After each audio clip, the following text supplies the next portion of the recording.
Hey guys, tonight we begin with ... the sound of a wooden bowl being scraped clean. You don't see much in it, just a gluey porridge, the color of wet ash. And yet, this bowl, this mush, might as well be the symbol of survival in medieval Ireland. Imagine sitting there in a smoky hut, your eyes stinging because there's no chimney. The fire is burning peat and dung, and you're hunched over this single meal that's supposed to carry you through until tomorrow. No meat, no fancy bread, no dripping butter. Just oats boiled in water until they look like wallpaper paste. And here's the kicker, you're grateful for it. Because in medieval Ireland, even a lump of porridge was better than nothing.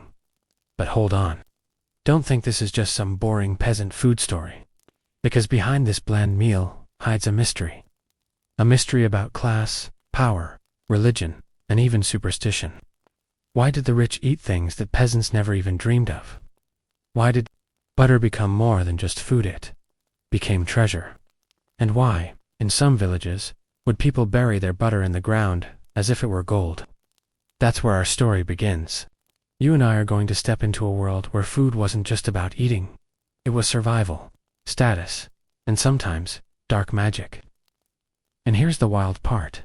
While the peasants were scraping porridge from their bowls, kings were feasting on roasted swan, gallons of mead, and salted pork so rich it could pay taxes.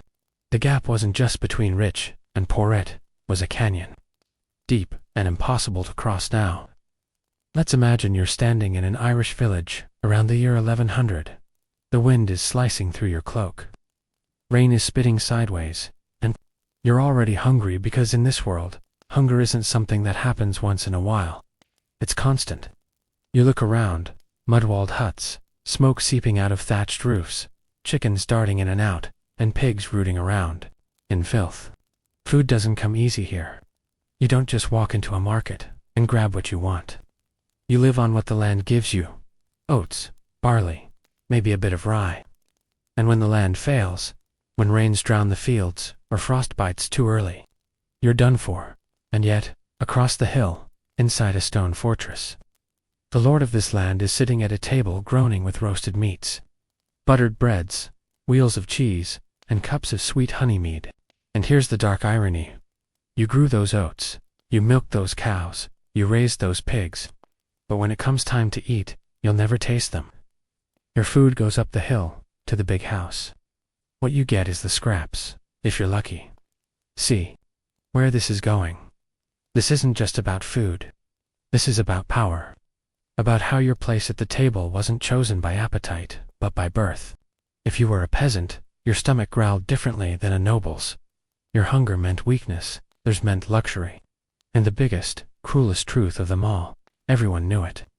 No one pretended it was fair. But food wasn't just divided by class. Oh no, it got even weirder. The church stepped in and said, "Wait a second. You can't just eat whatever you want. God is watching your plate. Certain days, no meat. Certain times of year, fasting. Certain foods, forbidden." That meant fish became the ultimate loophole. You couldn't eat beef on a Friday, but hayfish didn't count. So rivers, lakes, and seas weren't just food sources, they were lifelines. And suddenly, eels, salmon, and herring became holy in a way bread never could. And here's where the story gets bizarre. Butter, yes, butter became a weapon. Not just food, but wealth. People buried barrels of butter in bogs to keep them safe.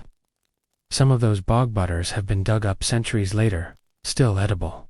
Imagine that. A food so precious, so central to life, that you literally hid it in the earth, as if it were treasure. And in a way, it was. Because butter could buy loyalty, settle debts, or pay tribute. Now, let's talk about feasts.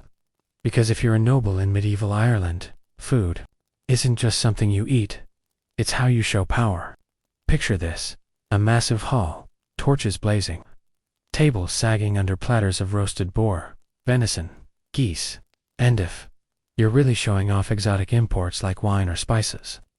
Everyone is watching what you serve, because your table is a billboard of your status. Serve plain bread, and people whisper you're weak. Serve swan, and suddenly you're untouchable. And you, sitting at the peasant's fire, gnawing on boiled oats. No, you'll never even smell that feast, let alone taste it. But here's the haunting thought. For all their luxury, even the lords weren't safe. Famine didn't care about stone walls. Disease didn't care about feasts. There are records of whole castles starving when supplies ran out. Imagine being surrounded by piles of wealth, silver plates, goblets, gold rings, but nothing to eat. At the end of the day, hunger was the great equalizer. It could bring down kings as easily as peasants. And this is where I want you to lean in. Because here's the secret most people don't realize. Medieval Irish food wasn't just about filling bellies. It was about survival games, rituals, and sometimes dark bargains. Food was tied to myth, to folklore, to the belief that what you ate shaped not just your body, but your fate. There are stories of cattle that never died, of cauldrons that refilled themselves, of magical salmon that granted wisdom. And while peasants chewed dry bread crusts, they told these stories to remind themselves that maybe, somewhere out there, food could be endless. But don't get too comfortable, because what's coming next is darker than the porridge in your bowl. Hunger seasons. The dreaded lean months where food simply ran out. Families stretched oats until they turned bitter, ate grass when things got desperate, or dug up whatever roots they could find. And let me tell you, desperation in medieval Ireland had no limits. People did things you wouldn't want to imagine, just to survive until the harvest came back around. So here we are, standing at the edge of the fire, with a bowl of porridge in your hands, and you know this is only the beginning. You've seen the gap between lord and peasant, the strange rules of the church, the hidden treasure of butter, the grand feasts of kings, but you haven't seen the real horror yet. Because next, we're going to step into the time of famine, the hunger gap. The months where porridge bowls went empty, and people stared into the dark wondering if they'd live to see the spring. And trust me, you don't want to miss what happens there. The hunger gap. Sounds dramatic, right? But trust me, it wasn't just a phrase, it was a season. Imagine this, it's late winter in medieval Ireland. The fields are still bare, the earth frozen or sodden with rain, and your food stores are running dangerously low. The oats you carefully hoarded last autumn, gone. The turnips buried in the ground, either rotten or already eaten. The salted meat long since gnawed down to bones. And yet, the new harvest isn't even close. That stretch between the last of the old and the first of the new was called the hunger gap. And if you lived in medieval Ireland, it was the time you feared most. Now, picture yourself in this moment. You've been rationing meals for weeks, cutting portions thinner, pretending you're not hungry while watching your kids lick the last scraps of porridge from the pot. The fire is weak, your stomach is empty, and you're looking at the fields outside thinking, if only grain grew faster. That gnawing in your belly isn't just hunger, it's dread. Because you know stories of people who didn't make it through this season. See, for peasants, food security didn't exist. There was no supermarket to run to, no backup supply. You were your own grocery store. What you grew, stored, and preserved was it. Once it was gone, you stared starvation in the face. And during these months, desperate times led to desperate diets. People turned to whatever they could find, nettles, wild herbs, even the bark from trees. Sound dramatic? Archaeologists have literally found traces of grass and weeds inside the stomachs of medieval famine victims. That's how real it was. But here's the dark twist. While peasants were chewing grass, nobles and clergy still feasted. Sure, their supplies ran low too, but guess what? They had reserves. They had access to trade, tribute, and tithes, which meant if you were starving in your hut, you might watch smoke rising from the lord's castle across the hill, knowing that inside they were still eating roasted meat while you gnawed on bitter roots. The hunger gap wasn't just about food scarcity. It was about the brutal reminder that your life was worth less in the social order. And then there was the psychological toll. Hunger changes how you think. It makes you irritable, it makes you desperate, and it makes you look at food in strange ways. Bread wasn't just bread, anymore it became fantasy. People dreamed of feasts. They whispered stories about magical cows that never ran dry of milk, about salmon that granted wisdom with every bite. Folklore became coping mechanism. Myths of Bottomless cauldrons weren't just stories for children. They were hope for the starving. But don't think for a second that the church made this any easier. Nope, because right in the middle of all this, fasting seasons rolled around. Lent, Advent, and endless holy days where you weren't allowed meat, dairy, or sometimes even eggs. Imagine staring at your kids with ribs poking out and telling them, "Sorry, we can't eat the eggs the hens just laid because God says." No, that was the cruel irony. Hunger wasn't just natural, it was reinforced by religion. And yet, breaking the fast was seen as a sin. So you prayed, and you starved, and you waited for the first green shoots of spring like a condemned man waits for a pardon. But here's the detail most people never hear about people prepared for the hunger gap in twistedly clever ways. They didn't just eat when they were hungry, they planned for hunger. They salted down as much pork as possible, dried fish, buried butter in bogs, and stockpiled oats like they were gold coins. Still, even the best laid plans could collapse. With one bad harvest, too much rain, fields ruined. Too little rain, crops withered. A disease in cattle. Say goodbye to your winter meat. Every bite you took in January felt like gambling against starvation in March. And yet, famine wasn't just about nature. Sometimes, it was man-made. Lords demanded grain as rent, kings demanded tribute, and the church demanded tithes. That meant peasants often gave away food they desperately needed, only to watch it carried away in carts while their children starved.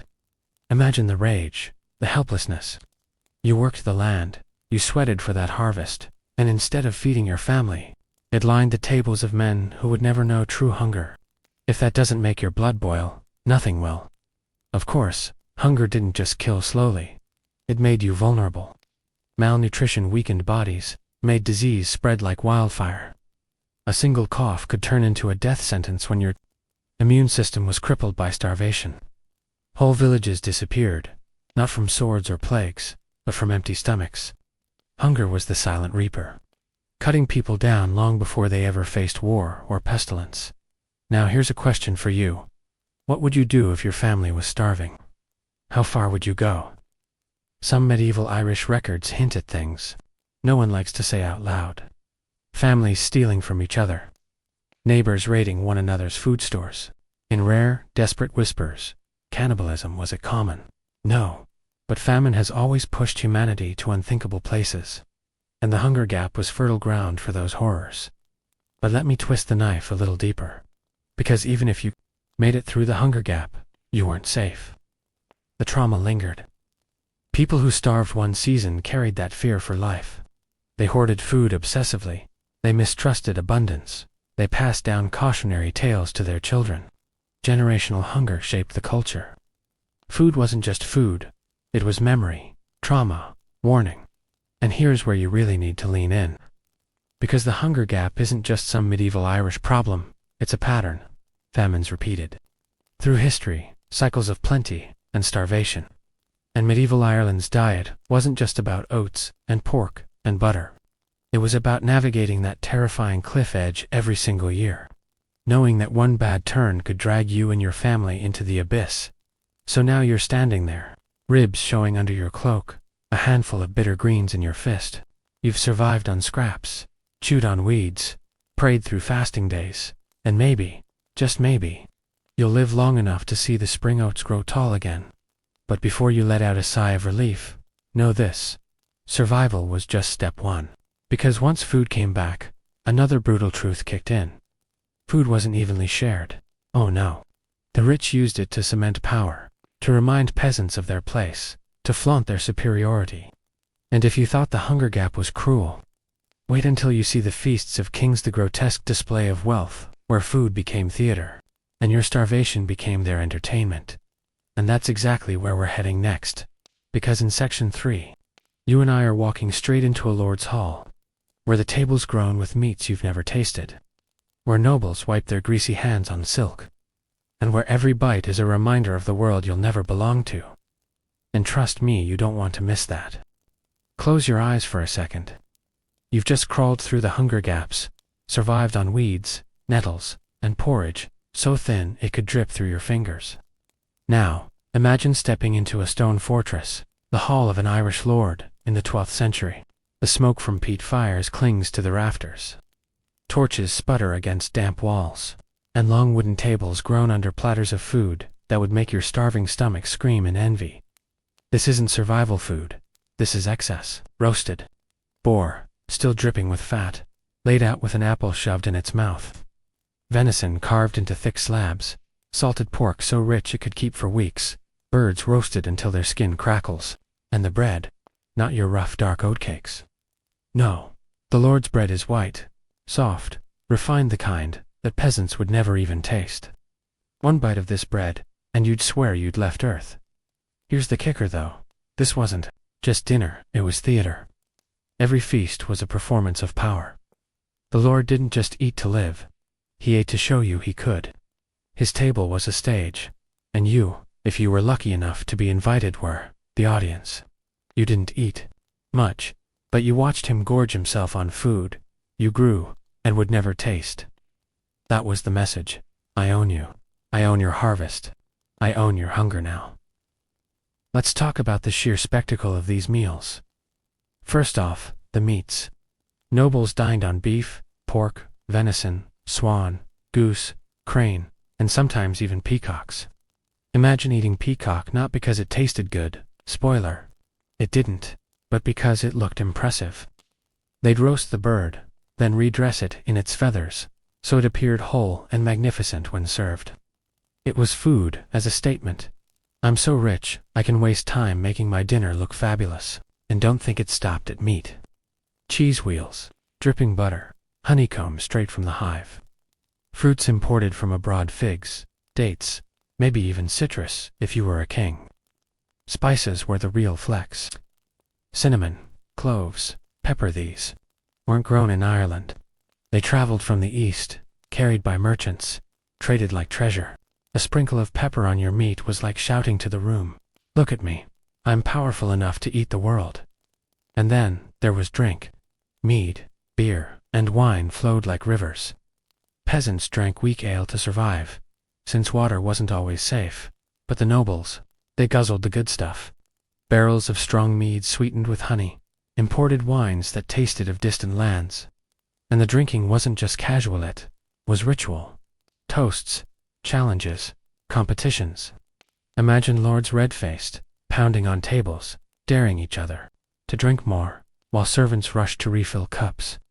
Feasting and drinking blurred into chaos. But chaos was the point. But here's what makes this really wild.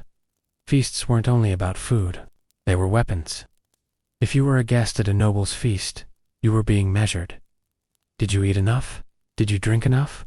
Did you embarrass yourself by eating too little, or by taking too much? The table was a battlefield of etiquette. Nobles watched each other like hawks, because in medieval Ireland, eating well was political. Sharing food meant loyalty. Refusing food meant insult, and being excluded from the feast entirely. That was humiliation. Think about that for a moment. Food wasn't just nourishment, it was status. For peasants, it was survival. For nobles, it was dominance. The feast was a visual reminder that, while you starved through the hunger gap, your lord lived like a god. And you weren't even allowed to forget it. You had to serve him, watch him, envy him, and then walk home to your hut with a taste of smoke still in your mouth and nothing in your belly now. Let's add a layer of sarcasm here, because honestly, it gets ridiculous. Some nobles went so far out of their way to show off that they'd literally waste food for spectacle. Whole animals roasted and displayed, only half eaten, then tossed aside. While peasants clawed through weeds for scraps, their lords let good meat rot on the floor just to prove they could afford it. Imagine living in that world, where waste wasn't shameful, it was bragging rights. And yet, beneath the spectacle, there was danger.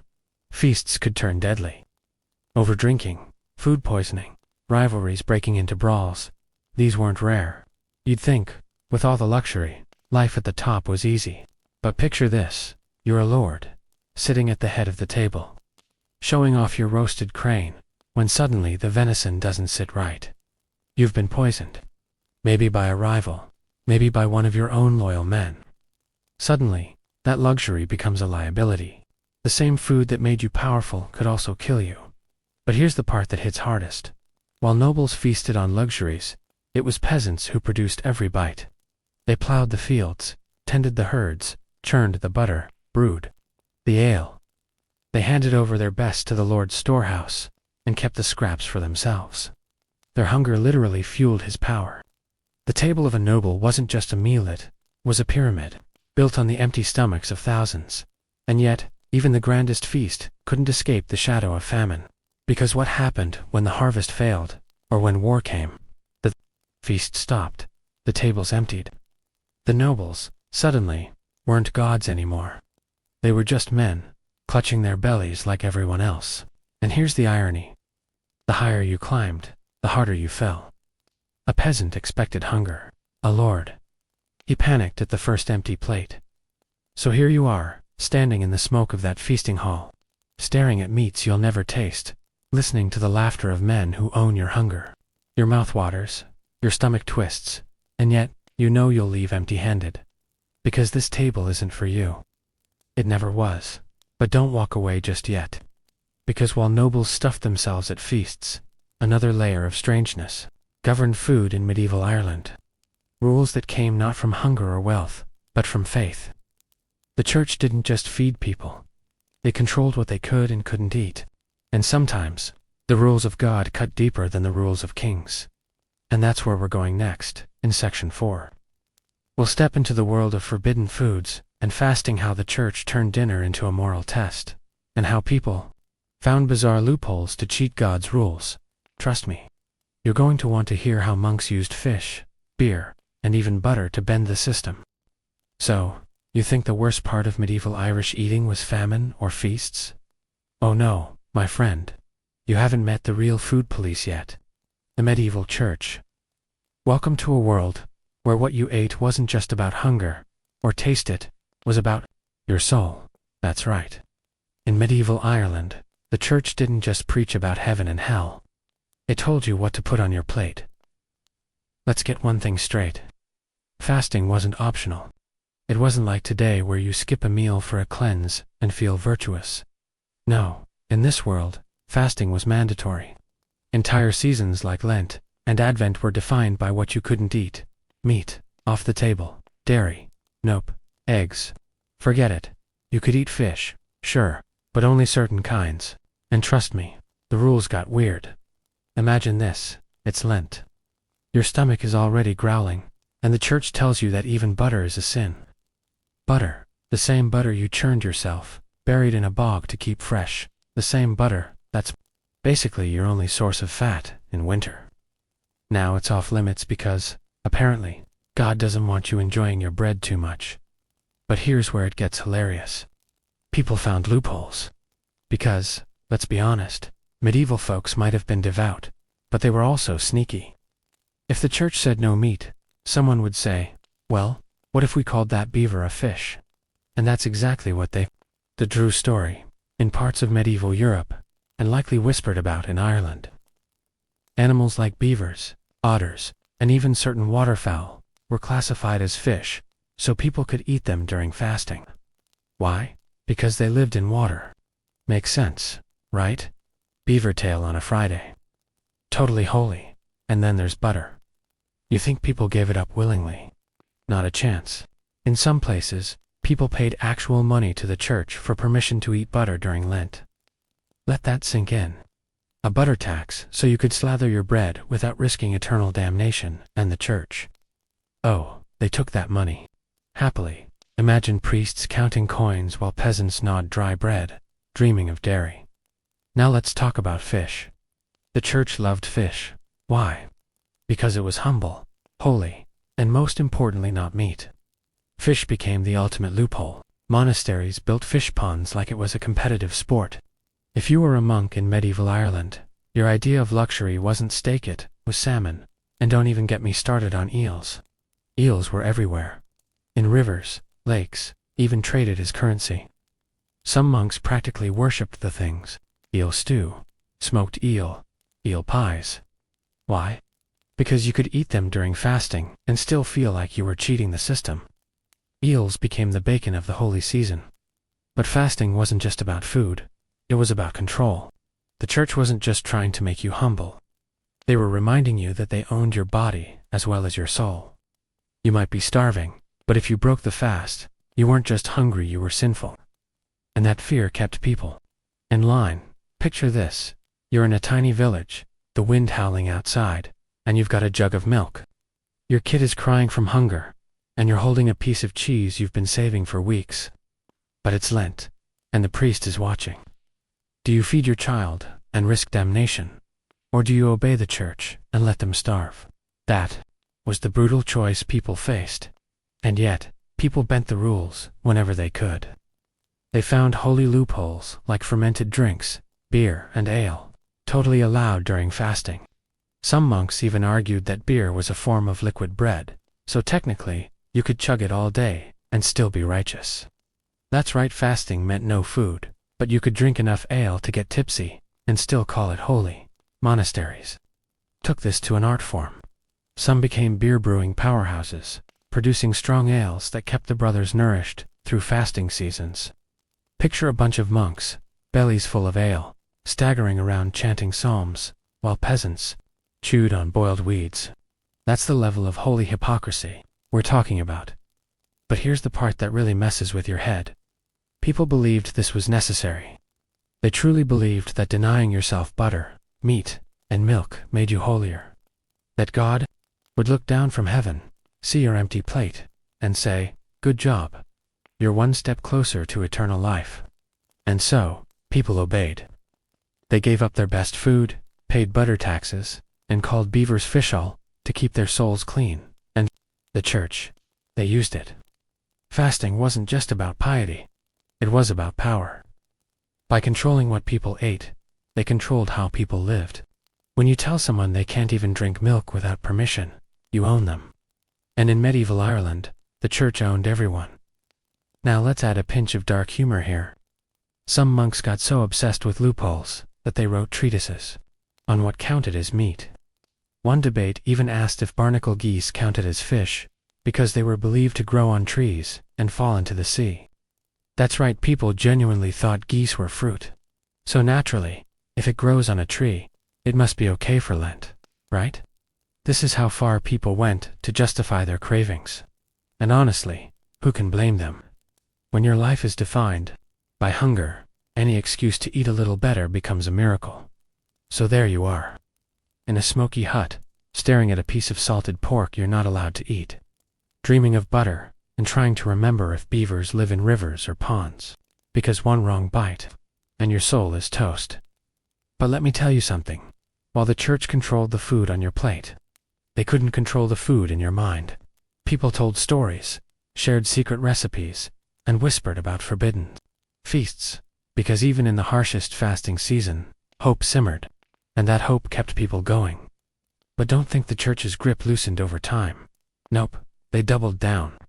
They turned food into confession, guilt into a recipe, and your appetite into a test of faith. And if you failed, you didn't just go hungry, you went to hell. And that's where we're going next. Because in Section 5, we're stepping into the world of forbidden feasts, food punishments, and the terrifying power of excommunication over a slice of cheese. Trust me, you're going to want to hear how one meal could ruin your life. All right, so far you've sat through famine, feasts, and fasting. You've chewed on nettles, envied a lord's boar, and wrestled with monks over butter. But now, picture the Irish coastline in the 9th century. Longships cut through the fog, carrying men with axes, wild hair, and believe it or not, a taste for different food. Yes, the Vikings weren't just raiders and plunderers. They were also accidental food influencers. Viking food vibes when the Vikings settled in Ireland, places like Dublin, Wexford, Waterford. They didn't just bring swords and shields. They brought food traditions from Scandinavia, and those traditions seeped into Irish life. Fish, fish, and more fish. If the Irish were already obsessed with fish thanks to the church, the Vikings doubled down. They introduced new preservation methods: salting, drying, and especially fermenting. Imagine barrels of fish left to rot, just enough to become edible. If you've ever smelled modern Swedish surströmming, you'll understand why even hungry peasants gagged. But here's the kicker. These methods worked. It meant food lasted through winter. Mead plus beer upgrade. The Irish already loved their ale, but the Vikings brought advanced brewing techniques and a culture of heavy drinking. Mead, honey, wine became even more popular, especially in feasting halls. If you thought Irish nobles already drank too much, imagine them after a Viking crash course. Dairy love. Both Irish and Norse cultures worshipped cows for milk, butter, cheese. The Vikings embraced Ireland's dairy richness. In fact, butter, already a treasure, became even more widely used, traded, and sometimes exported. Yes, medieval Irish butter could end up in Viking hands. New grains and bread tricks. Vikings encouraged the spread of barley and rye bread techniques. Now, don't imagine fluffy baguettes.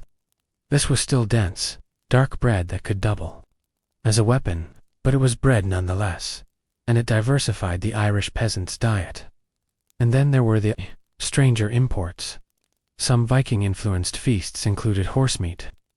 Now, in Irish tradition, the horse was sacred, tied to kingship. Rituals. Eating horse was a big cultural no-no, but the Vikings, they didn't care. They roasted it. Imagine the scandal. Norman nibbles just when Ireland was adjusting to Viking flavor. Along came the Normans in the late 12th century. These guys were basically Frenchified Vikings, knights with a taste for sophistication. And boy did they bring changes. The Normans had been living in England since 1066, absorbing French food culture. When they landed in Ireland, they brought with them wheat bread. Forget your oatcakes. The Normans loved fine white bread made from wheat. To peasants, this was practically alien. Wheat didn't grow well in Ireland's damp climate, so it was an expensive import. If you saw white bread on a table, you knew Normans were in town. French-style stews and sauces. The Normans had a flair for stews, seasoned with herbs. They introduced cooking with garlic, onions, parsley, and even the early use of spices like saffron and ginger for those who could afford it. Suddenly, Irish food got flavor. Imagine peasants chewing grass, while Normans slurped garlic stew. Game meats and hunting culture. Sure, the Irish already hunted deer and boar, but the Normans turned hunting into a luxury sport. Venison became a noble delicacy, and elaborate hunting feasts followed. If you weren't noble, forget it. You'd be punished for hunting their animals. Yes, peasants could be fined, or worse, for catching rabbits. Wine, perhaps the most important Norman import. The Irish elite already enjoyed mead and ale, but Normans brought their love of French wine. Imported through England, wine became the ultimate status drink. Peasants barely even knew what it tasted like. Trade and exotic temptations. It wasn't just invaders shaping Irish diet. It was trade. Ports like Dublin became hubs for goods moving between Scandinavia, England, France, and beyond. Imagine tasting foods that came from faraway lands. Salt from France and Spain, crucial for preserving meat and fish. Spices like pepper, cloves, cinnamon, insanely expensive, but nobles flaunted them. Think of pepper as medieval caviar. Dried fruits, figs, raisins, dates, little bursts of sweetness in an otherwise bland diet. Almonds imported from the Mediterranean, often used to make almond milk during fasting. Now here's where it gets interesting. These exotic goods weren't just about flavor. They were about flexing power. If a noble sprinkled pepper on his roast, it wasn't because he liked spicy food. It was because he wanted everyone to see that he could afford pepper, which cost its weight in silver. Meanwhile, peasants couldn't even afford enough oats to last the year. Culture clash on the table. So, what happened when these foreign foods collided with traditional Irish fare? You'd think people would embrace the variety. But nope, it created tension. Nobles adopted foreign foods eagerly, showing off their French bread and imported wine. Peasants often stuck to old traditions, partly because they couldn't afford anything else. Partly because foreign foods felt alien. Food became yet another marker of class. If you were eating garlic stew and sipping wine, you were a Norman lord. If you were eating oat porridge and cabbage, you were Irish peasantry. And yet, slowly, some habits trickled down. Peasants might not have wine, but they learned from the Normans how to use wild herbs to season their stews. They might not eat white bread, but rye and barley loaves became more common. Even butter, already an obsession, got churned in bigger quantities because trade made it valuable abroad. The flavor of power. Here's the strange paradox. Foreign invaders often destroyed Irish lives through war and conquest, but they also expanded Irish stomachs. Every invasion brought new foods, new drinks, new methods.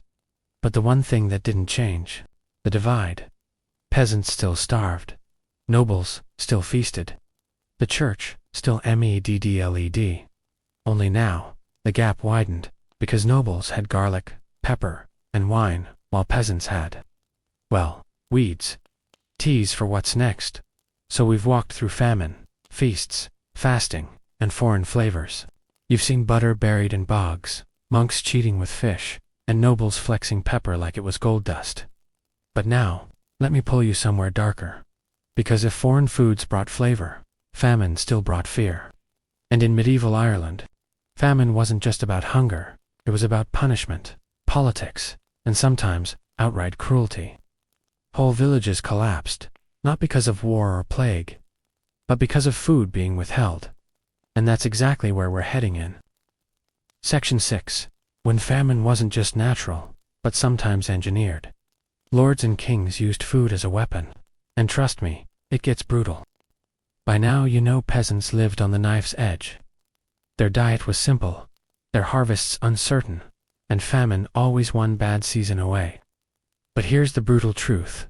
Famine in medieval Ireland wasn't just about bad weather. Sometimes it was deliberate. Food became a weapon, and the battlefield wasn't just in the fields, it was in the kitchens, the storehouses, and the stomachs of the poor. The harvest was fragile. Medieval Irish peasants depended almost entirely on a few staples: oats, barley, and whatever greens. They could scavenge. If rains drowned the crops, or if frost killed the fields, famine came fast. But the real danger wasn't just the weather, it was rent. See, peasants didn't own their land. They worked under lords, abbots, or kings. And every year, they had to pay rent in food, grain, butter, honey, livestock. Even if their harvest failed, the rent didn't vanish. It was still due, which meant a starving peasant might hand over the last sack of oats, the last cow, even while his children went hungry. Lords knew food was power. They taxed it, hoarded it, and used it to bend people to their will. If a village resisted authority, their cattle could be seized. If a family refused to pay rent, their grain could be confiscated. If a rival clan rebelled, their fields could be burned. Food wasn't just sustenance, it was leverage. In fact, Irish history has a chilling tradition called creech, a cattle raid. Clans would steal each other's herds, not just for wealth, but to starve their enemies. Imagine waking up to find every cow gone. No milk, no butter, no meat. That wasn't just theft. That was death. Now here's the part that will make your blood boil. While peasants scraped weeds off the roadside to make soup, monasteries and castles kept storerooms full of food. Butter buried in barrels underground. Salted fish stacked for winter. Grain locked in granaries. But those supplies weren't for the poor. They were for the elite, monks, lords, and warriors. Peasants could beg for food, sure. But charity was often laced with control. Serve the church, obey your lord, and maybe we'll feed you. It was hunger as a leash. The most chilling reality. Sometimes famine wasn't an accident, it was engineered. Lords, clans, or invaders would deliberately starve populations into submission. Crops were burned. Herds were slaughtered. Granaries were looted. Why kill soldiers when you could kill their food? In warfare, starving your enemy was cleaner, cheaper, and more effective than a bloody battle. And in Ireland, it happened over and over. There are records of Norman lords in the 13th century who, unable to conquer Irish rebels outright, simply destroyed their fields instead. Entire valleys left barren, not by frost, but by fire. So how did peasants survive when famine hit? The creativity and desperation is heartbreaking. They foraged for nettles, dock leaves, dandelions boiled into bitter soups. They ate roots and acorns, things barely digestible. They bled their cattle for small amounts of protein, mixing blood with milk into a grim porridge. In the worst times, there are whispers. Yes, whispers of cannibalism. Starving families, eating the flesh of the dead. These weren't legends. Across medieval Europe, famines sometimes drove people to the unthinkable. Ireland was no exception. Remember how butter was liquid gold? During famine, it became an even sharper divider. For peasants, famine meant no milk, no butter. Their cows had been seized or slaughtered. For lords, butter became a weapon of diplomacy. Barrels of butter could pay off allies, bribe enemies, or buy foreign mercenaries. So while peasants licked weeds from stone walls, butter was being shipped away as political currency. That wasn't just hunger, that was cruelty. Picture this. A Norman lord rides into an Irish valley with his soldiers. They don't need to fight. They just torch the fields. The oats curl into black ash. The barley burns to nothing. Smoke fills the air, thick and choking. The peasants watch from the hills as their winter food turns to dust. There will be no harvest, no bread, no survival. Children will starve. And all it took was one torch. That was medieval warfare. And it left scars deeper than swords. But famine wasn't only about war. It was about control in everyday life. Hungry peasants were obedient peasants. Hungry tenants didn't revolt. Hungry families didn't question taxes. And if they did, their hunger was used against them. Food rations withheld. Grain prices raised. Markets closed. Imagine being so powerless that the difference between your family eating or starving depended on the whim of a landlord. That was reality. Here's the chilling takeaway. Famine in medieval Ireland wasn't just about empty fields. It was about power. Food was the currency of survival, and the elite controlled the purse. Every famine widened the gap between rich and poor. Nobles hoarded, peasants withered, and the memory of hunger lingered for generations, shaping Irish culture with fear of scarcity. That fear of the field failing, of the rent taking your last sack of oats, haunted Ireland for centuries. It was a scar that never really healed. So, we've reached the darkest kitchen in medieval Ireland. Famine by design. Food wasn't just missing, it was taken, burned, or taxed until people starved. But don't think it ends here. Because even in the face of starvation, the Irish found ways to celebrate, to feast, to hold rituals where food carried sacred meaning. In Section 7, we step into those rituals. From wedding feasts to burial meals, from sacred butter offerings to pagan echoes hidden in Christian banquets. Because in Ireland, food wasn't just survival. It was spiritual. Food in medieval Ireland wasn't just something you shoved in your mouth to stop your stomach growling. It was meaning. It was ritual. It was memory, identity, and power, wrapped up in bread, butter, and meat. And if you were lucky enough to witness a feast, you weren't just eating, you were stepping into something holy, political, and symbolic all at once. Think of it this way. The same cow that could keep a family alive for months also carried spiritual weight. Butter churned from that cow's milk wasn't only for spreading on bread. In pagan times, butter was an offering to gods and spirits. Even in Christian Ireland, echoes of that old pagan reverence survived. People would bury lumps of butter as protective charms, or smear it on stones believed to be sacred. Food wasn't just for the body, it fed the unseen. But let's talk about feasts. Because this is where the contrast between rich and poor slaps you across the face.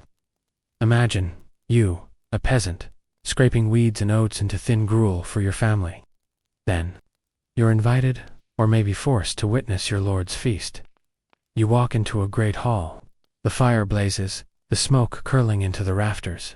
Tables groan under roasted meats, pork, venison, swan if the lord was showing off. Ale and mead flow.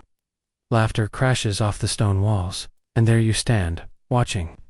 Your stomach growls so loud, it feels like a drumbeat. You don't touch the food, you're not allowed. You're there to serve, not to feast. That was the brutal reminder. Food divided classes as sharply as swords. But feasts weren't just about gluttony. They were about politics. Every bite, every dish, every cup was a message. who sat at the high table, who was offered meat versus bread, who was toasted first. These details weren't random. They announced rank, loyalty, and favor. To be given a slice of roast from the Lord's table wasn't just food, it was honor. To be denied it, humiliation. Even weddings and funerals had strict food rules.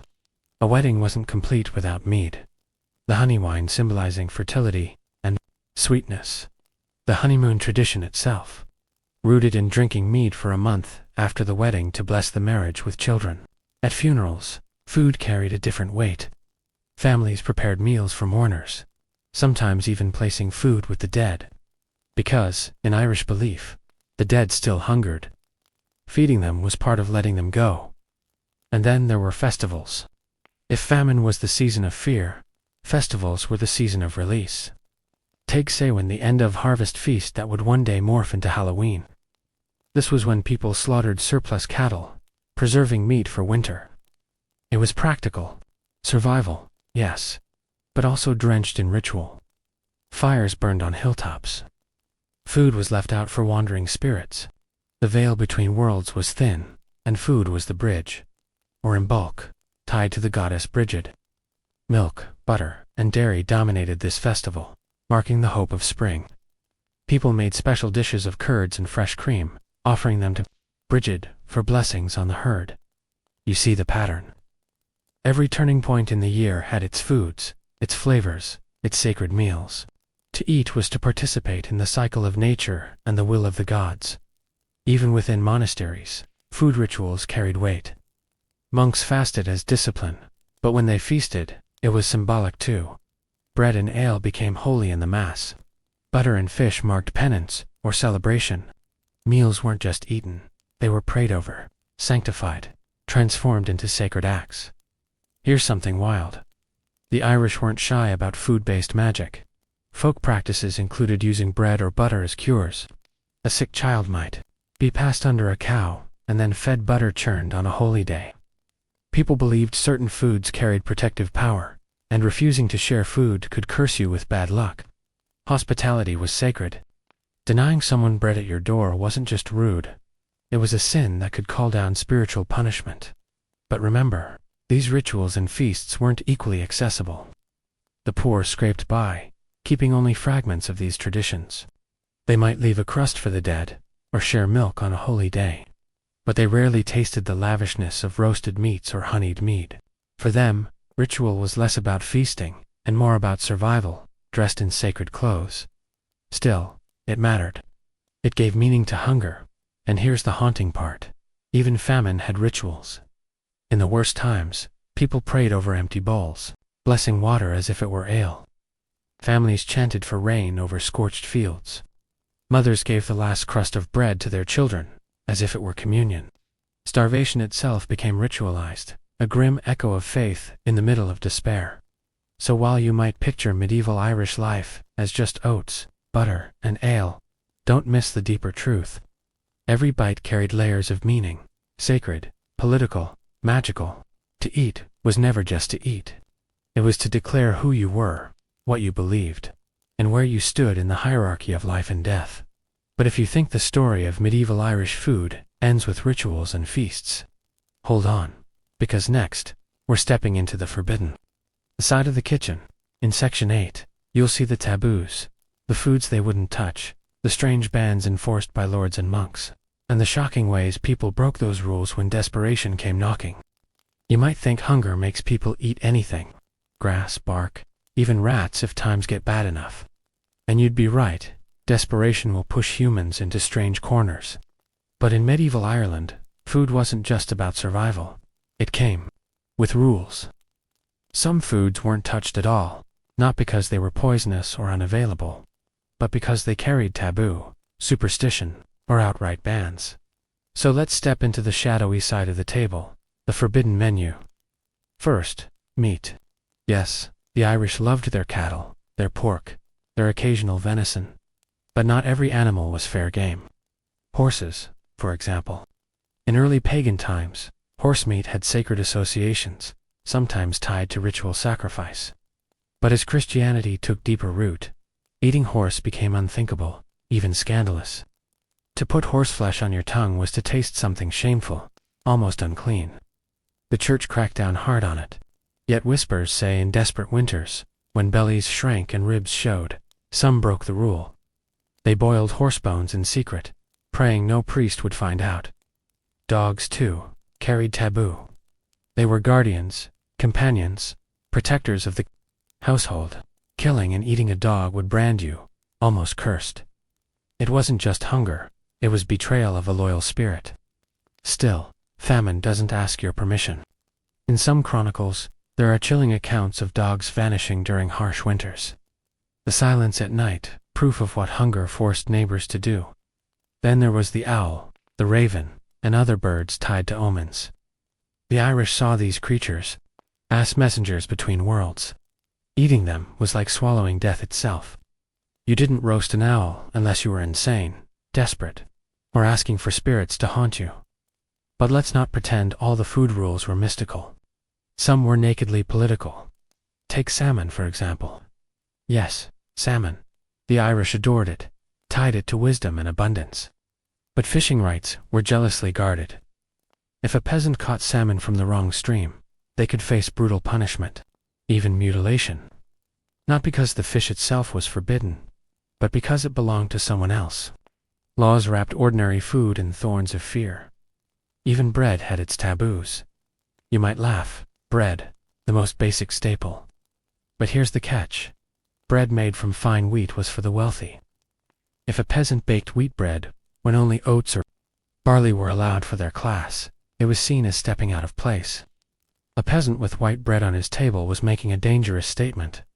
I'm rising above my station. And in medieval Ireland, ambition could kill you faster than hunger. And let's not forget the strangest rule of all. Fasting days. The church imposed them with iron weight. No meat on certain days. No dairy at certain times. No indulgence when the calendar said restraint. On paper, these rules were holy discipline. In practice, they created absurd workarounds. People baked fasting bread with secret bits of lard.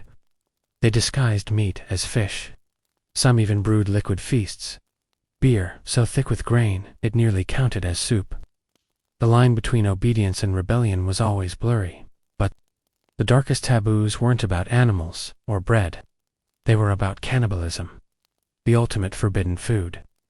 The chronicles are sparse, whispered, but they're there in times of famine. Parents abandoning children, neighbors eyeing the sick. They fed on things not to be named, wrote one monk, refusing to spell it out. But you can guess what he meant.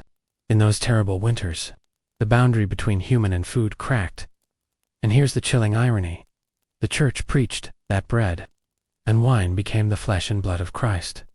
Symbolic cannibalism was holy, but real cannibalism was the most damned act imaginable. To eat human flesh, in desperation, was to forfeit not just your body, but your soul. Still, hunger drove people past the edge. What must it have felt like? Chewing something you knew could never be spoken of again. Even beyond famine, food rules acted as social cages. Lords demanded that peasants feed them first during rent collection, sometimes leaving villages with nothing but husks. Breaking that rule, hiding grain, hoarding butter, was rebellion. It was treason against the system. And if discovered, the punishment was public. A man caught stealing grain might be forced to eat it raw, choking on it as the crowd jeered. Or worse, he could lose his hands. Never to touch food again, except from someone else's charity. And then there were gendered taboos. Women were often warned not to eat too much meat, especially red meat. It was seen as fueling lust or anger, qualities men feared in women. Instead, women were nudged toward dairy, vegetables, gentler foods. It wasn't just diet control. It was social control, one bite at a time. But for all the rules, hunger always found cracks. A poor family would sneak into a lord's orchard for apples. A monk would quietly drink milk during a fast. A desperate farmer would fish at night in forbidden waters. Breaking food laws carried danger, but also rebellion. A small act of survival against a world stacked against you. So when you picture medieval Irish meals, don't just think of what was eaten. Think of what wasn't. Think of the forbidden plate, the untouchable dish, The empty bowl that carried more weight than a feast. In every bite withheld, in every meal denied, there was a story of fear, power, and rebellion. And now, you might be wondering, if food could be forbidden, how did people actually get it in the first place? Who hunted, who gathered, who stole, and who went hungry? Because behind every loaf of bread or a bowl of porridge lay the brutal machinery of labor, trade, and theft. That's where we go next. In Section 9, we'll walk straight into the fields, the forests, and the markets too. See how medieval Ireland truly fed itself, and who paid the price. Hey guys. Tonight we begin with a truth that medieval chroniclers rarely admitted. Food didn't magically appear on the Lord's table, or in the monk's refectory, or even in the peasant's clay bowl. Every crumb, every drop of milk, every grain of barley came from sweat, calluses, aching backs, and sometimes blood. Food was not just eaten, it was extracted.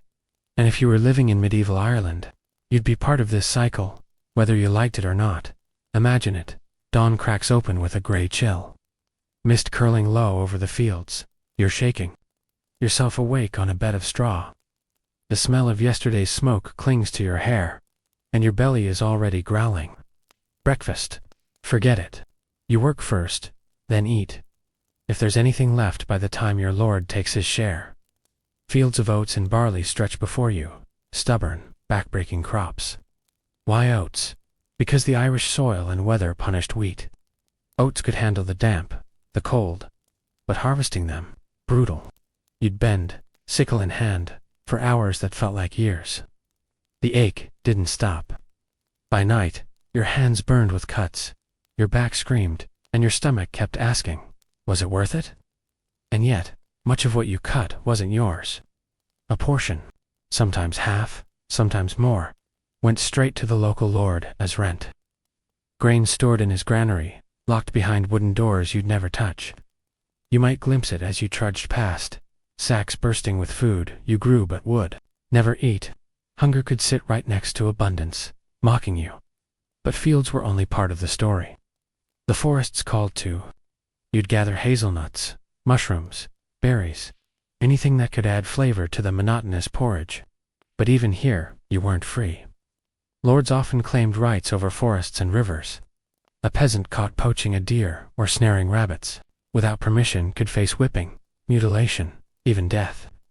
Imagine staring at a plump rabbit, caught in your trap, knowing it could feed your starving children, but also knowing one wrong move could brand you a criminal, and fishing. Oh, that was another battleground. Rivers were lifelines, but also claimed by monasteries or nobles. Salmon weirs and eel traps lined the waters, guarded fiercely. If you were bold enough to sneak a fish, you prayed no one saw you, because fines could crush you harder than hunger ever did. Then there was the relentless work of dairy. Cows weren't just wealth, they were labor machines. Milking them morning and night was the rhythm of life. But here's the twist, much of that milk wasn't. For you, butter, cheese, and cream flowed upward, to landlords, to markets, to tribute. The peasant family might be left with thin buttermilk, sour and watery. Enough to keep you alive, not enough to let you thrive. Trade and markets added another layer. Picture a bustling medieval fair. Stalls heavy with honey, salted pork, spiced bread. You wander through, dazzled by smells, by the richness on display. But here's the catch. If you're poor, you're not here to buy. You're here to sell whatever scraps you can spare. Maybe eggs, maybe a chicken, maybe that handful of oats you didn't have to surrender as rent. And the coins you make, they vanish instantly into tithes, dues, or debts. You leave the market hungrier than when you came, and yet, the market was also temptation. Exotic goods trickled in through trade. Wine from France, salt from Spain, dried figs from Hunesware. To see them was to know you lived in two worlds, one of endless porridge, the other of velvet feasts. You could smell the gulf, taste the difference, but never cross it. Unless, of course, you stole. And theft carried its own price. Because here's the harsh truth. Survival wasn't just about working harder. It was about playing the system. Hide a little grain, sneak a fish, keep back a jug of milk. Maybe bribe a guard with eggs so he looks. The other way, hunger didn't just break bodies, it bred cunning. The line between honest laborer and outlaw was paper thin. And don't forget the church in this machinery. Monasteries weren't just places of prayer. They were powerhouses of land, herds, and grain stores. Peasants gave tithes, a tenth of everything they produced, and often received nothing in return but sermons about patience. But if famine struck, sometimes the monastery would dole out bread or porridge, a reminder of who held both God and grain in their hands. And here's the darkest irony. The same hands that worked the hardest often ate the least.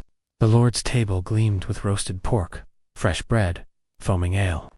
The monk's bowl filled with fish, butter, and honeyed milk.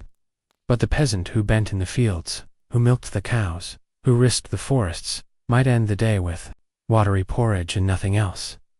Now, you might be thinking, how did people endure this without revolting constantly? Well, sometimes they did. Riots sparked over unfair rents, uprisings burned through villages. But more often, hunger was a leash, and people walked the edge of survival, too weak to fight back. Still, resentment simmered, always waiting, and let's not romanticize it. This wasn't some noble struggle in harmony with the land. It was survival on a knife's edge, every single day. The sweat on your brow wasn't just hard work. It was the price of staying alive in a system designed to keep you just fed enough to work tomorrow. But here's the thing you're probably sensing already. In this kind of brutal system, something had to give. People couldn't just live on oats and scraps forever. And that's where food became more than survival. It became power. It became weapon. Lords, kings, and even invaders used food, not just to feed, but to control. And that's where we're headed next. In Section 10, we're going to peel back the mask and show how food wasn't just about eating in medieval Ireland. It was about dominance, punishment, and control. Because once you see how bread and butter turned into weapons, you'll never look at a meal the same way again. Tonight, we begin with the unsettling truth that food in medieval Ireland wasn't just about filling your belly. It was a currency, a leash, and a whip, all rolled into one. Whoever controlled the food, controlled the people. And once you realize this, you'll see why every loaf of bread, every bowl of milk, every salted herring wasn't just sustenance. It was power. Now, imagine yourself as a peasant again. You've broken your back in the fields. You've brought in the oats. You've milked the cows. You've done everything right. But here comes the local lord, demanding his rent in grain. You hesitate. Maybe you were hoping to save a sack for winter. That hesitation, that's dangerous. Because withholding food wasn't just cheating the system, it was defiance. And defiance was punished quickly. One way lords punished was through hunger itself. They'd seize your grain stores. They'd take your cows. Suddenly, your family was staring into the void of winter, with nothing but bark to chew on. Imagine that. Starving as a punishment for not handing over enough food, even though you were the one who grew it. And the church, oh, they played the same game. Miss a tithe, and your soul was on the line. Monks might deny you alms during famine, or worse, deny you burial rites. A punishment scarier than death itself, in a world obsessed with the afterlife. Food wasn't just earthly, it was eternal leverage. Now, let's turn to the invaders. Vikings, Normans, rival Irish clans. They all understood one brutal truth. Starving your enemy was faster than fighting them. Why swing a sword when you can burn their fields? Why risk an arrow when you can steal their cattle? Raiding was less about gold and more about grain. Destroy the harvest, and you destroy the people. And it wasn't just outsiders. Irish lords used cattle raiding as a political weapon too. Picture the scene. Rival clans feuding, and one launches a raid. Suddenly, 100 cows vanish. Into the mist. That's not just lost milk. That's lost butter, lost cheese, lost status. A family that was wealthy yesterday is desperate today. Food theft was reputation theft, a way to humiliate your rivals in a society where cattle were basically walking banks. And the punishment didn't stop at theft. Starvation itself was staged, public, almost theatrical. Rebels who resisted too loudly sometimes saw their villages burned, their fields salted, their animals slaughtered and left to rot. The message was clear: disobey, and you don't just die, you die hungry. Your children die hungry. Generations remember that hunger. That's how food became terror. But let's get darker. Food wasn't just withheld. It was manipulated.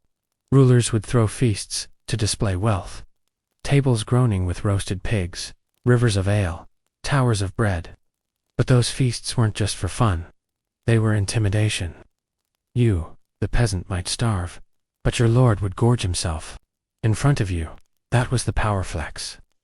Look how much I can eat while you scrape a pot for crumbs. And humor me here. Think about the psychological game. Hunger makes you desperate.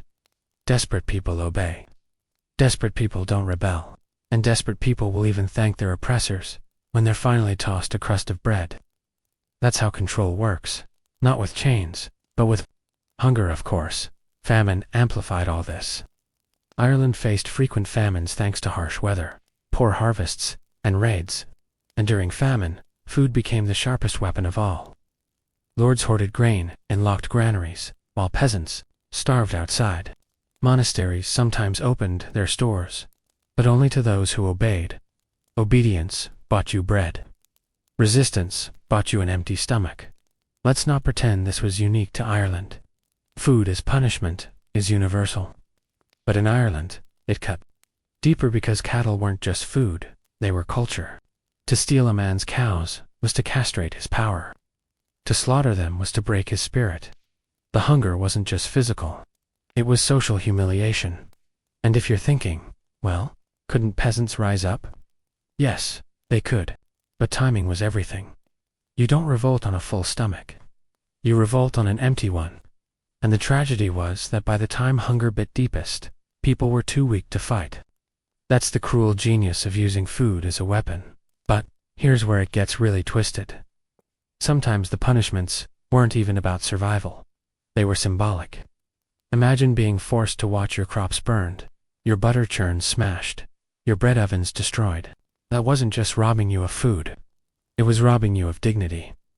The invaders wanted you to feel powerless. And you did. And yet, people adapted. Secret storage pits hidden in the earth. Smuggling food at night. Whispered alliances too. Raid the Lord's granary. Food may have been used as punishment, but it also taught cunning, resistance, and survival in ways the Lords could never fully crush. So next time you think of medieval Ireland's diet as oats and butter, remember this: every bite carried the weight of politics. Every crumb was won through labor, fear, and sometimes defiance. But don't get too comfortable yet, because in Section 11, we're going to peel back another layer. Not just what people ate or how it was stolen, but what it meant. Food wasn't just survival or punishment, it was symbolism. The foods you ate told the world who you were, what you believed, and how much power you held, and that symbolism, it could decide life or death. Picture this: you've just managed to harvest your oats, your cabbages, your onions, and maybe if you're one of the lucky ones, slaughter a pig. The relief that floods through your chest is almost like surviving a storm at sea. But here's the real nightmare. The feast of today becomes the famine of tomorrow, if you can't figure out how to keep it from rotting. And in medieval Ireland, nothing was more important, more fragile, or more terrifying than preservation. You, sitting by the smoky hearth, can feel it, the pressure of survival. The seasons don't care about you. The rains don't care about you. And the rats, oh, they definitely don't care about you. If you couldn't preserve what you had, your children's ribs would start poking through their skin by February. This wasn't just cooking, it was survival science. Centuries before refrigerators or tin cans, the Irish had a few tricks. And every single one of them carried the weight of life and death. The most iconic, the bog butter. Yes, that's exactly what it sounds like.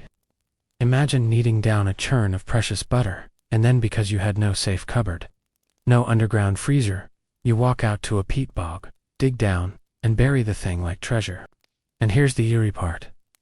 Archaeologists have actually found chunks of bog butter, still intact after hundreds, sometimes over 1,000 years.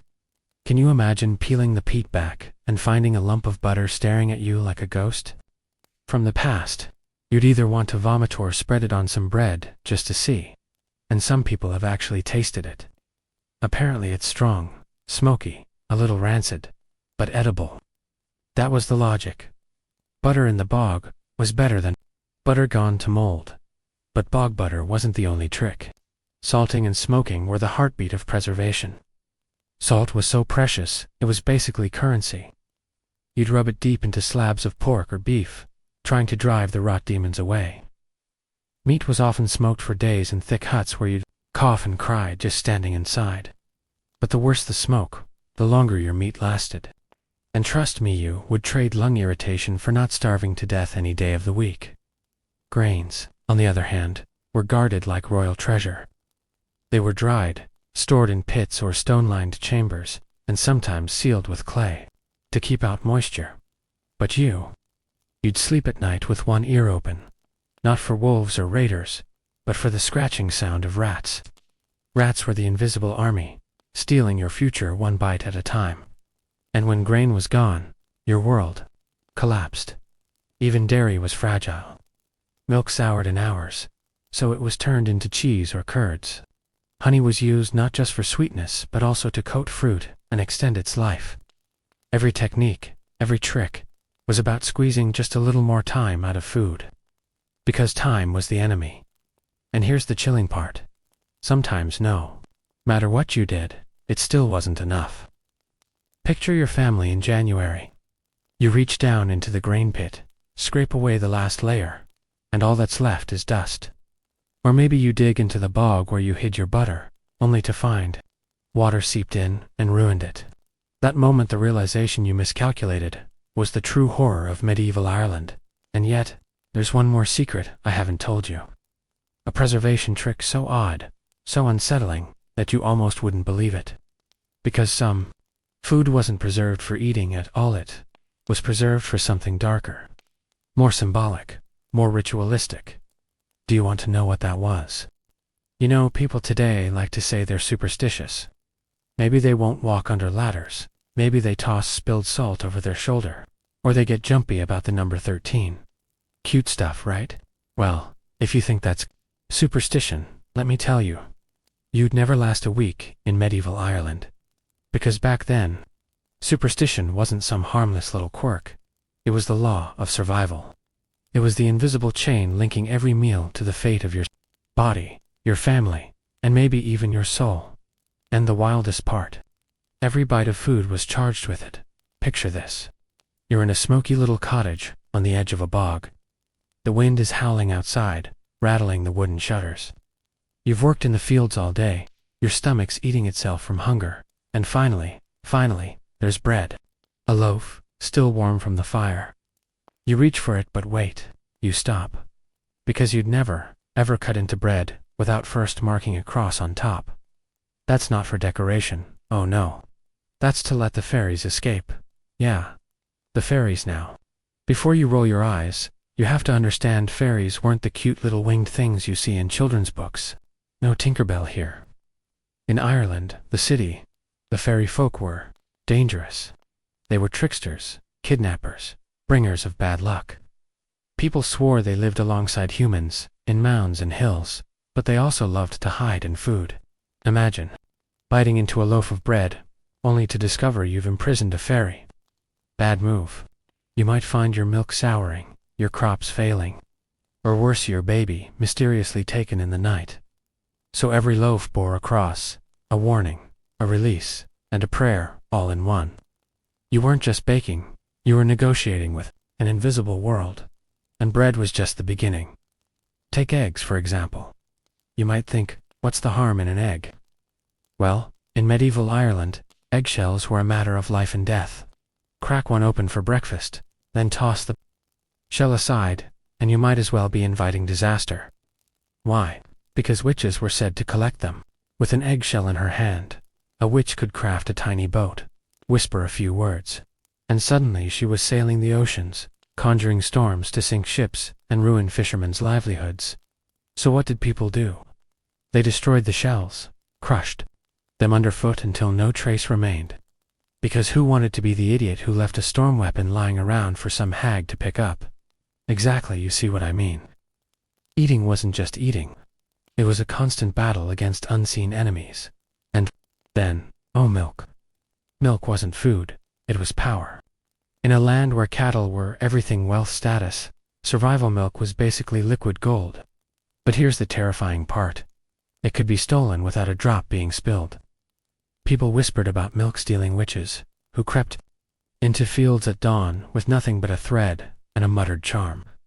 Walk that thread in a circle around your neighbor's pasture, and the next morning, their cows would still give milk, but the richness, the butterfat, the very soul of it, was gone. Taken, and no matter how hard they churned, no butter would form.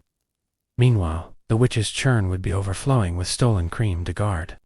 Against this, farmers had entire arsenals of protective rituals. They'd carve crosses into the handles of churns. They'd whisper blessings over the first drop of milk, letting it fall to the ground as an offering to the spirits, ensuring the cow stayed healthy. Some even salted the udders of their cattle because salt was protection. Salt was holy. Salt drove away evil. And speaking of salt, here's where things get interesting. You already know the rule about spilling it, throw it over your shoulder, to blind the devil waiting behind you. But in Ireland, salt wasn't just for taste or luck. It was a weapon. People would sprinkle salt in doorways, around cradles, even into fires, believing it created a barrier that spirits couldn't cross. Without it, you might wake up to find your baby stolen by the fairies and a changeling left in its place. And I don't care how brave you think you are. No parent in medieval Ireland wanted to face that horror still. If salt was protection, food itself could also be a curse. And this is where the paranoia set in. Imagine being invited to a feast by your neighbor. The smell of roasted meat fills the air, the ale is flowing, and everyone's laughing. But in the back of your mind, you're thinking, did they cook this with good intentions? Or did they slip a curse into the stew? Because yes, food could be poisoned, but not always with herbs or toxins. It could be poisoned with envy, with hatred, with dark intent.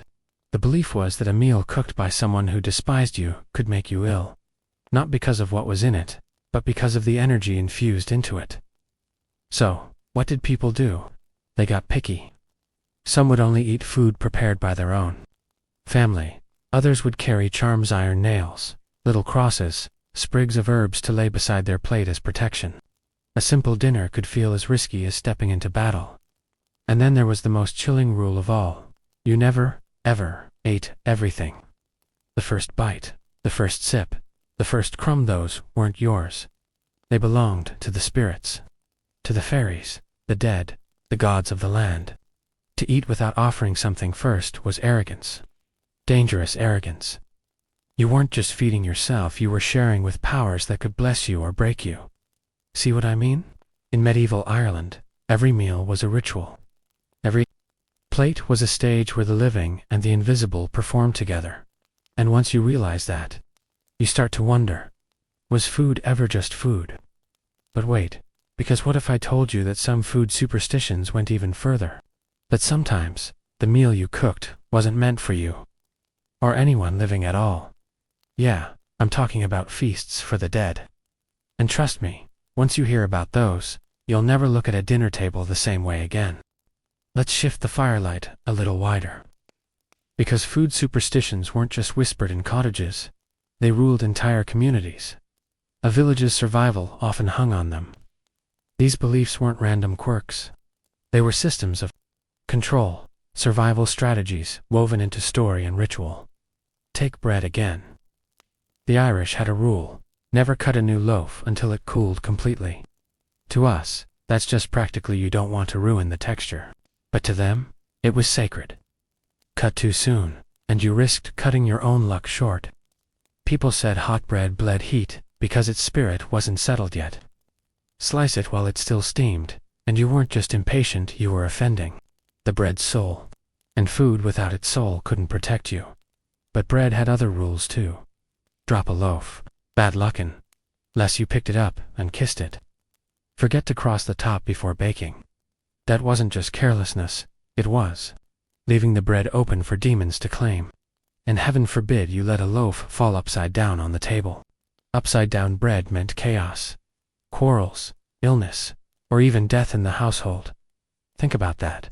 A loaf of bread wasn't just food. It was a compass pointing to fate.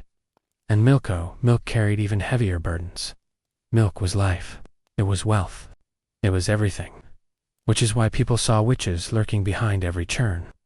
If your cows stopped giving milk, it wasn't random, it was sorcery. Maybe the neighbor jealous of your herd had stolen the butter by chanting while skimming her own milk. Maybe a stranger tossed a milkstone into your field, draining your cows dry to fight back. Farmers turned to charms.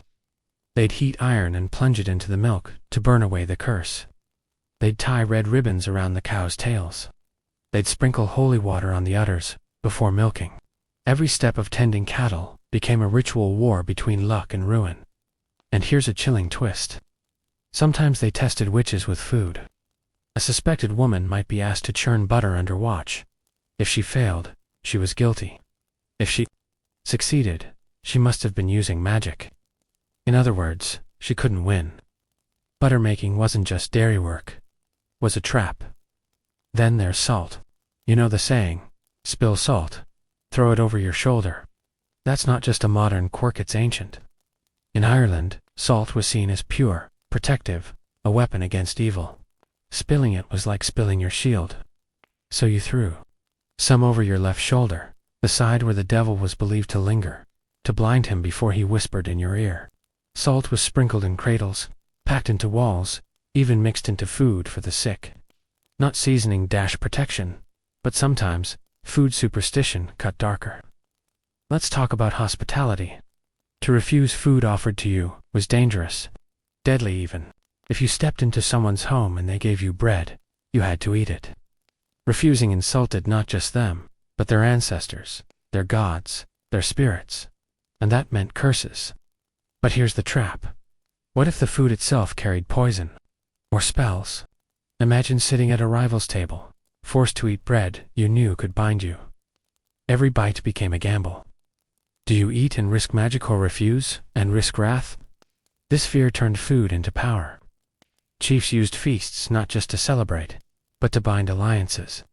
To eat together was to weave obligations.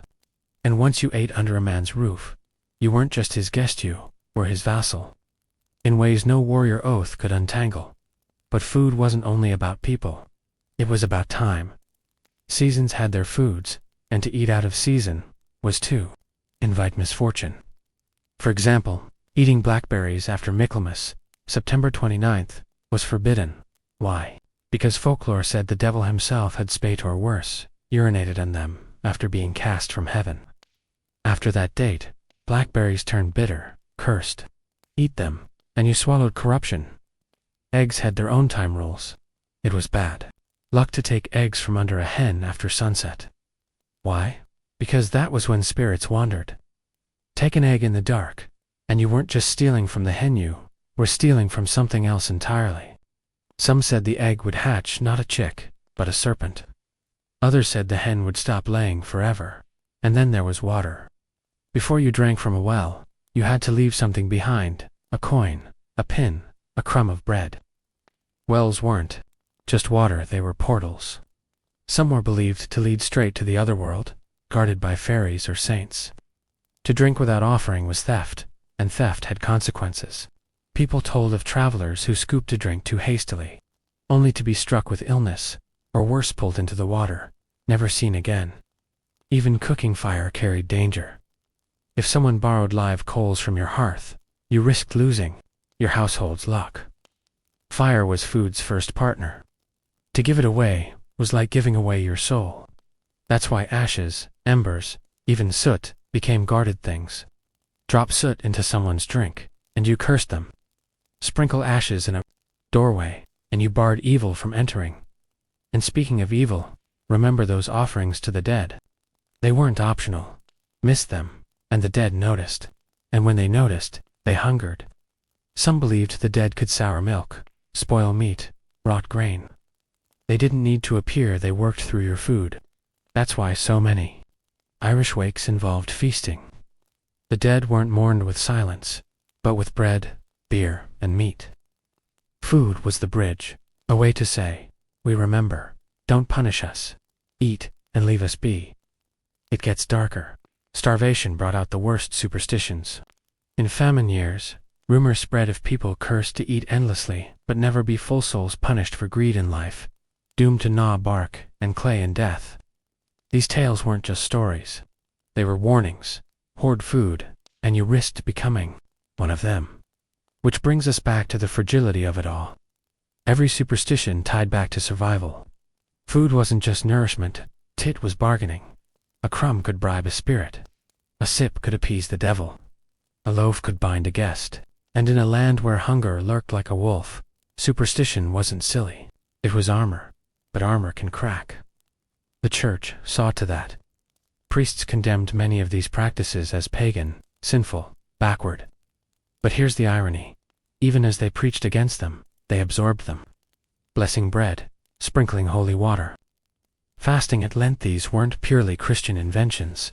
They were echoes of older fears, repainted with holy colors. That's the thing about food superstitions in Ireland.